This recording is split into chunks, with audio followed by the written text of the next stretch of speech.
We'll guide you through how to fix Google Chrome not working. If you find this useful, then please consider subscribing and liking the video. Google Chrome not working can be really annoying as you're then unable to go and use it, so we've got some different fixes you can try.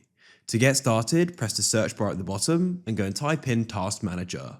Then what you want to do is go and find Chrome. If you can't go and see it, you can tap on the search at the top and you want to go and close anything that's running to do with Chrome. Select it and press End Task like so, including background processes.